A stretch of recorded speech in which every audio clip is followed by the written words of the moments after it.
Hi guys, I'm Ryan Newsman and welcome to my fly tying channel.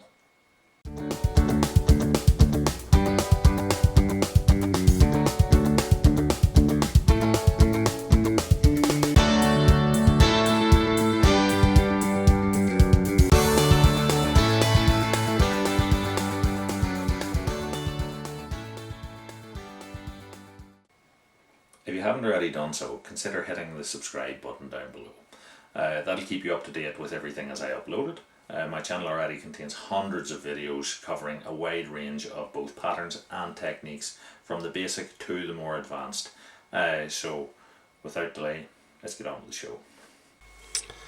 Hi guys, so tonight we're going to tie a classic salmon fly, and this one is the Beauly snowfly. So I have a blind eye hook here, but there's nothing to say that you couldn't tie this on a normal hook and fish with it. There may be just a couple of considerations for making it maybe more durable, but we'll get into that as we go along. So I'm using a black thread here, and I've waxed it, and we're going to put on a gut eye. So having attached the thread, I'm going to really wax up perhaps 6 or 8 inches of our thread and lay down a good solid waxed base, and then we'll wax our thread again. So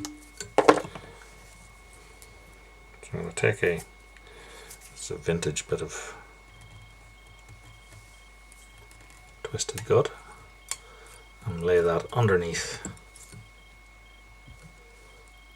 shank.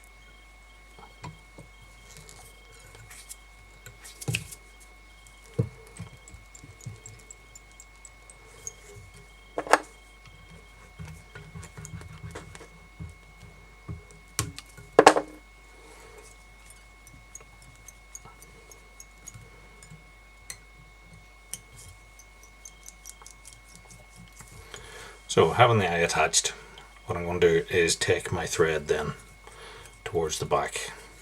I'm going to wax it up here again. Now, because this is going to be a mohair dub type body, there's no real need for the underbody to be super smooth. If we were tying a floss body, obviously we'd be trying to get this completely level.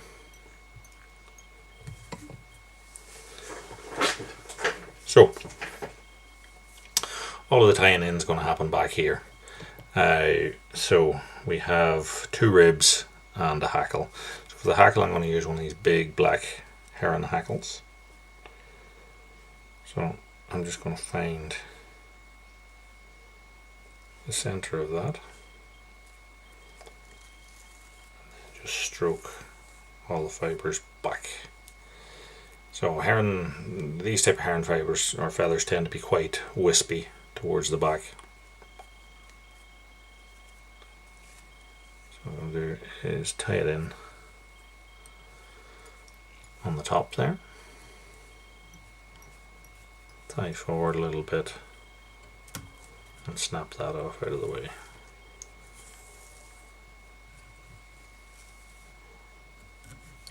There's fibre in our way. So if we were tying this fly to fish modern, what I'd probably suggest is that the hackle goes in a different direction to your ribs, and your ribs would cross over it. But in the classic flies, the hackles tended to sit behind our ribbings. So what I'm going to do is to tie in our ribs. So the hackle is in place. I'm going to tie in a gold oval here, and I'm tying it slightly on the near side to me of the hackle. And then the next thing that we're going to put in is a silver flat tinsel. It's another vintage one. I'm going to tie that in on the near side of the gold oval. That's because the order that they're going to wrap is the silver with the gold behind it, and then the hackle behind that again. So I'm just going to tie those tinsels in then, giving us this nice smooth underbody to work with. So wax our thread. What I'm going to use for this is a blue mohair. So if I take my mohair and I'm going to spread it along my wax thread, and I'm going to start to wrap it. Now it's starting to twist on itself, so what I want to do is to put a turn on, take the thread right to the back of our body here, and once there's a couple of fibres caught up here, it'll allow me to keep spinning this and tighten up this dubbing rope. Once it's in place, I'll start to wrap the body with it, and we're trying to aim for a fairly even body if we can at all help it here.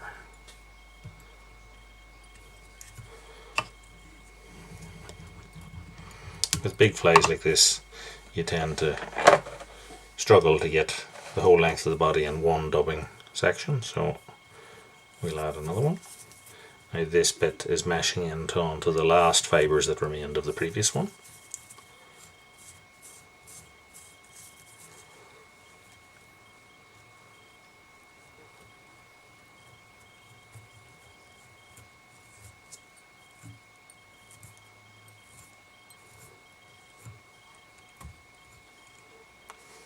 Maybe a slight little bit more.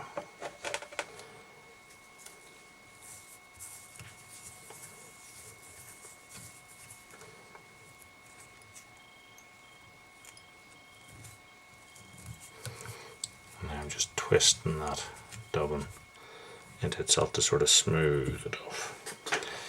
So now we take our ribs and we're going to rib the body in well, 5 at maximum I think turns, but I think we'll probably end up with about 4 and a bit.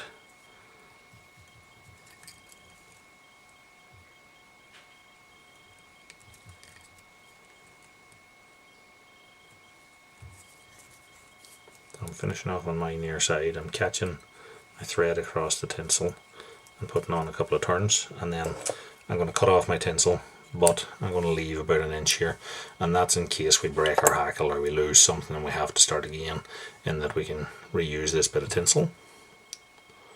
So now I'm going to wrap the gold tinsel behind it, and how I'm going to do that is I'm going to wrap onto the silver tinsel and then slide it back. As it falls off the edge of the tinsel, it should bed in to the bedding a little bit and hopefully not leave too big of a gap in between them.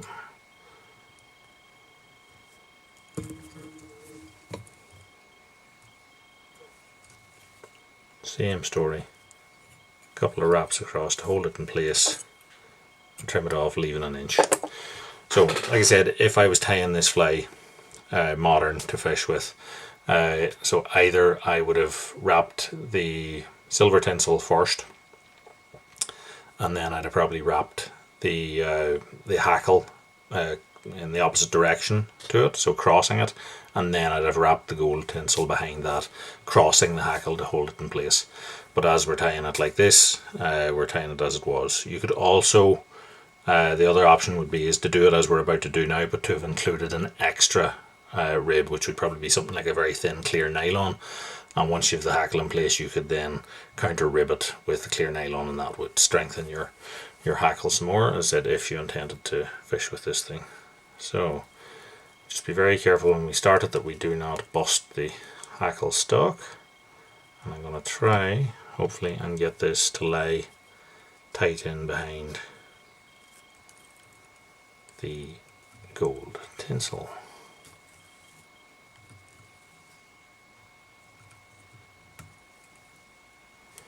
As you See, this is quite wispy, but it'll give us a little bit of those wisps towards the back, and then as we get to the front and it starts to densen up, get denser, and densen isn't the word, we will, a second, that just needs shifted. We'll get a few extra turns on, like a collar hackle, just to thicken things up and give us a bit more shape to this thing.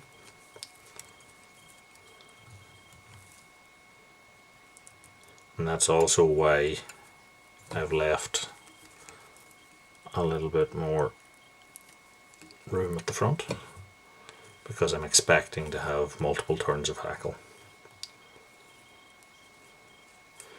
What I'm actually going to do here is to put one tie-in turn in through here. Now I don't want to tie any fibres down if I can at all help it, so I'm just going to pull these fibres out of the road and I'm going to put a turn across the hackle. So the hackle is now tied in place,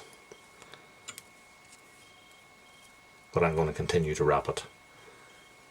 And my thinking behind this is that I can now cut off my tinsels and wrap over their tie-in points.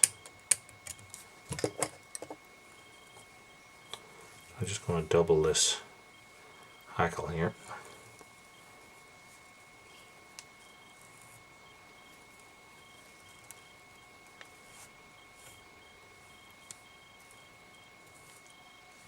And wrap it on. So it's becoming a little bit thicker of the stalk now, but also the fibres are getting slightly shorter but closer together, if that makes any sense to you. I'm going to tie that off.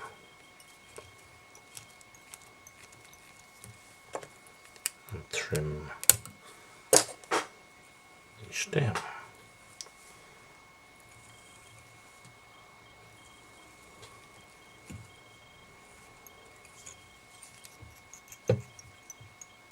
Just going to neaten up that tie-in point. Now the other reason I left plenty of room there is because I sort of anticipated that I was going to end up with this sort of shape of hackle, and I may just add a shorter black hackle at the front just to give us a bit more shape to it as much as anything. So I'm going to take another black hackle, shorter fibres, and wrap that on just to give us, as I said, that bit more shape. So again, heron, with a smaller hackle, tie that in, flip it back.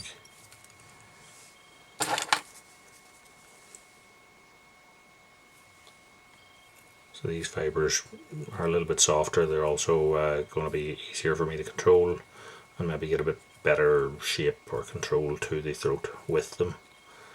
So, there's a fibre in there caught.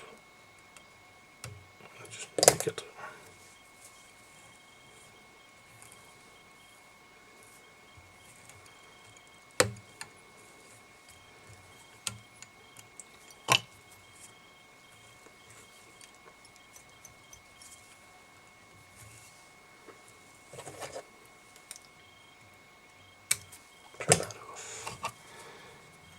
Wax our thread again. Okay, so we're just going to stroke everything back and just create ourselves a waxed thread base here. Just pinching those tie-ins just to get everything nice and streamlined.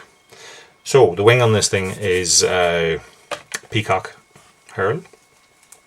So I have a bunch of peacock eyes here and I'm going to look through them to see can I find one that suits my purpose. What I want to use is the eye portion, so the fibres that are sort of coming off the eye here.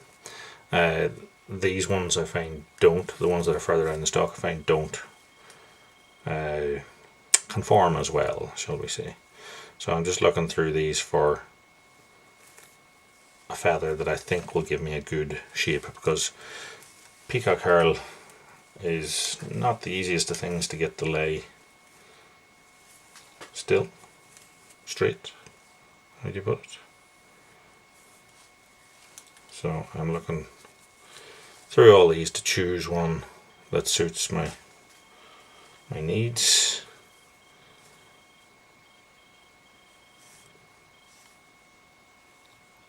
That one might do it. So I'm looking for something that has a bit of shape to these feathers, the fibres that are coming off the eye that I think I can control, and I'm also not looking for something that's sort of wispy and damaged. So I picked a few candidates here. What I might try and do is to use the curvature of them. So if you look at these fibres, see they're curving over, and then they have that little kick at the very tips of them. What I'm going to do is I'm going to cut out the very heart of the feather, and that should then give me two matching wing portions. I'm going to get rid of the fibres that are coming off the stalk, the ones that are shorter, so their tips aren't coming up to be level here. So I'm going to get rid of those, so that I should end up with two sides of my wing. Now, a couple of ways you can do this. You can add them on in bunches, or, which is more difficult, we can try and fold the whole thing, if it works. If we get it folded across this eye portion here, which seems to have worked for now, then we have our wing, and we can tie that on and pull it through to length. So peacock herl is very, very flat, so essentially if some of it goes on the wrong way, it's going to kick out all over the place, directions wise. So we're trying to get them tied on as a sort of stack if we can all help it. So either I tie it on this way with those tips pointing down, or I flip it around and I try and get it tied on this way. That gives me that little bit of a kick.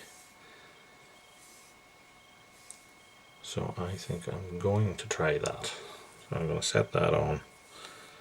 And length, up to yourself. You could tie it quite long, or keep it in here to roughly the length of the body. I'm going to go just a little bit past the bend, hopefully. So I'm holding that in position now. So hopefully these will all be stacked on top of each other like pancakes.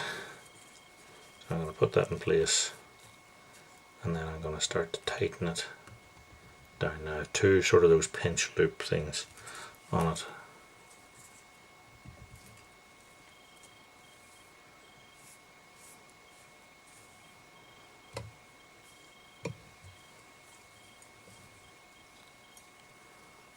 Tie back onto it.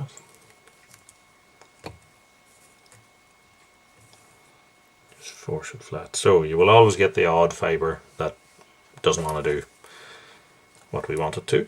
So I'll just individually cut those out, but I'm pretty happy that that is laying fairly well. So now we're going to cut off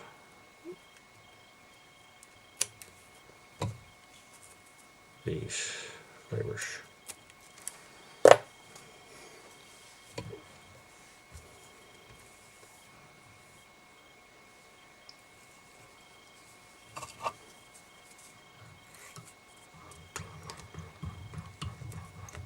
Wax up our thread, and again we're going to create a good solid waxed base, because we have to put a ruff on this fly. So I'll come right to the front, compress that all down, tie it in tight.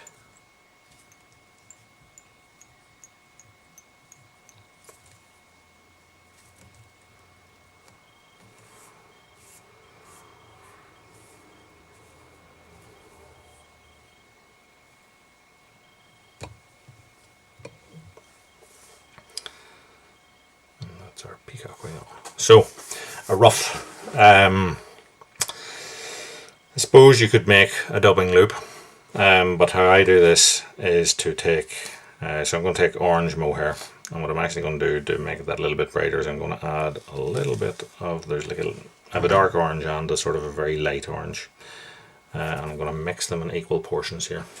So I've got a bunch, and what I'm going to do is I am going to grab it and pull, and then pinch the tips and pull, pinch the tips and pull, and I'm just going to continue to do that until I end up, and I'm actually ripping them off here as well, because I want the whole thing to be maybe an inch long, no longer. So I am choosing the length of them, but if you notice, what's also happening is that they're all lining up. They're all ending up in the one direction.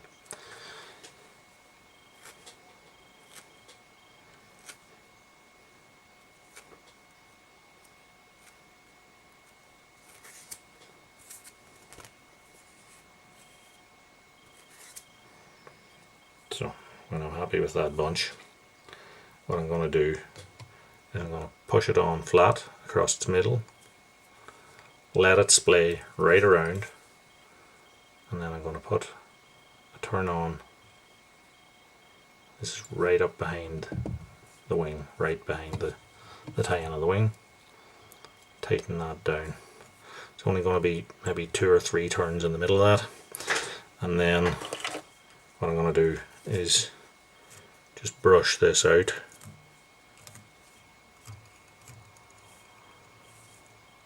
And fold it back. Then I'm going to pull my thread through that almost hackled like effect that I've got there, get it to the front, and that essentially is our fly tie, so we just need to do our head.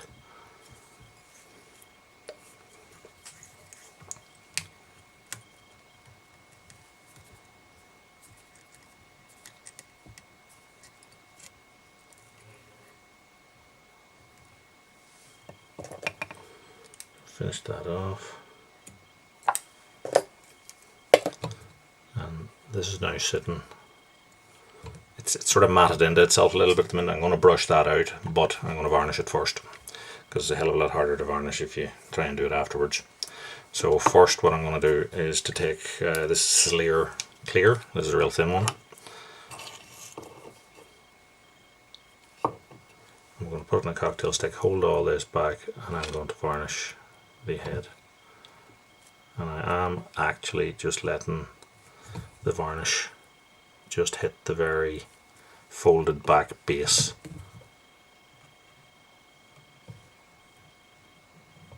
of my ruff.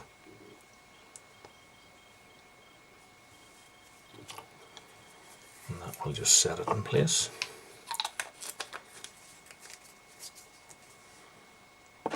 And then that needs to dry and get more coats on it. So once that has dried in, you can then, obviously I'm going to do this because we're making the video now rather than sitting waiting for a long time, but I'm just going to brush my ruff back. And the ruff will also have the effect of controlling both the hackle that was underneath it and the wing to a certain extent as well.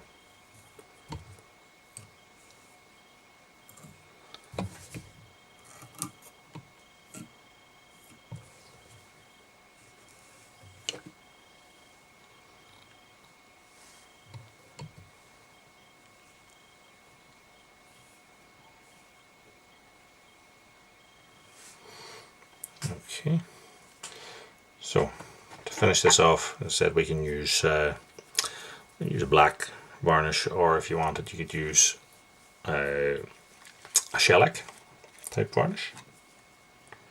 I'm going to use a black.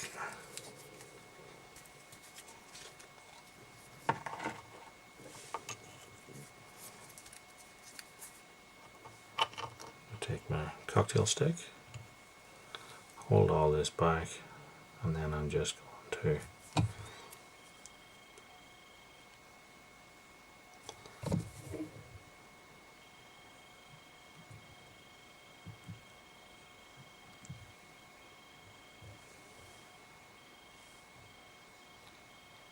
create like a continuous blob of the varnish around that, and then let it set. So that is our Beauly snowflake.